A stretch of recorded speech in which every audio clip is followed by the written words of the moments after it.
Il ne s'agit pas de donner des grands coups de barre. ses taux aujourd'hui. Ah ben ça, elle est indépendante.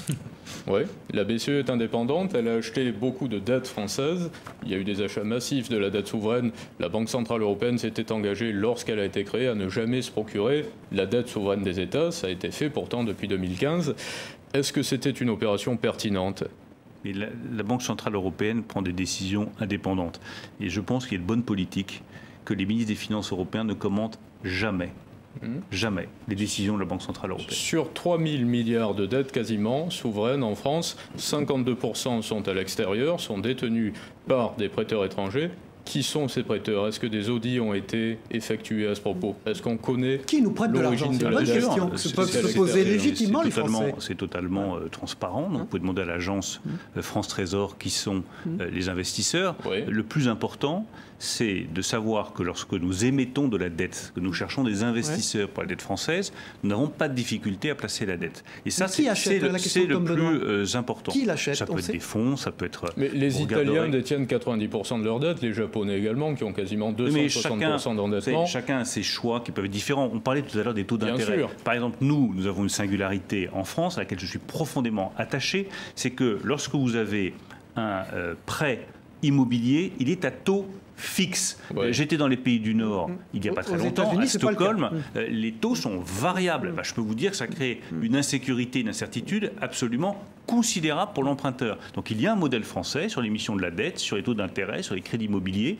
Je pense que ce modèle est bon et je le défends. Bruno Le Maire, depuis les années 80, le volume monétaire dans la zone euro a été multiplié par 4. L'appareil productif, lui, se serait plutôt dégradé.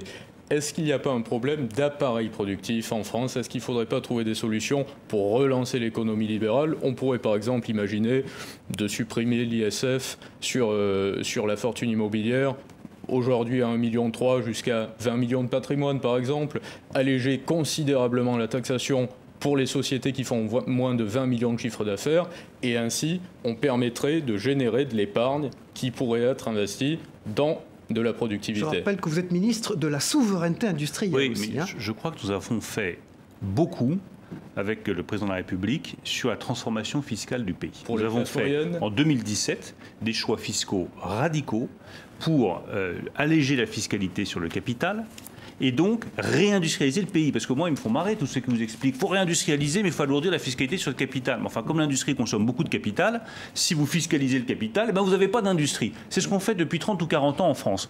Nous avons pris le taureau par les cornes.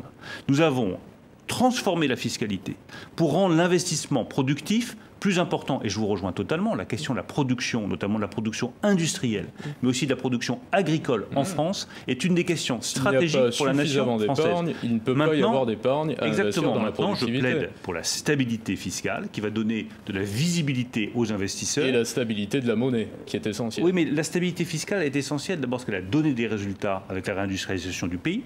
Elle donne des résultats sur l'attractivité de la France, qui est devenue le pays le plus attractif pour les investissements étrangers en Europe, et on le verra à nouveau lors du sommet de Choose France du 15 mai, où nous pourrons annoncer des investissements importants avec le président de la République. Et ensuite, si on veut accélérer le développement de la production industrielle en France, ce sera l'objet du projet de loi Industrie verte, avoir plus de production et de la production verte. La une de Géostratégie en kiosque le 10 mai prochain, Tom Benoît. Le prochain numéro, absolument, en kiosque consacré aux banques centrales face aux BRICS, des pays émergents, on pourrait dire, qui ont déjà émergé et qui commencent à bien s'organiser sur le plan monétaire également. Tom Benoît, directeur de la rédaction de Géostratégie, qui est édité par le groupe La Fond Presse. Merci, La Tom Fond Benoît. Presse, merci. Merci Bruno. Dans un instant, Demet Korkmaz de TV5 Monde.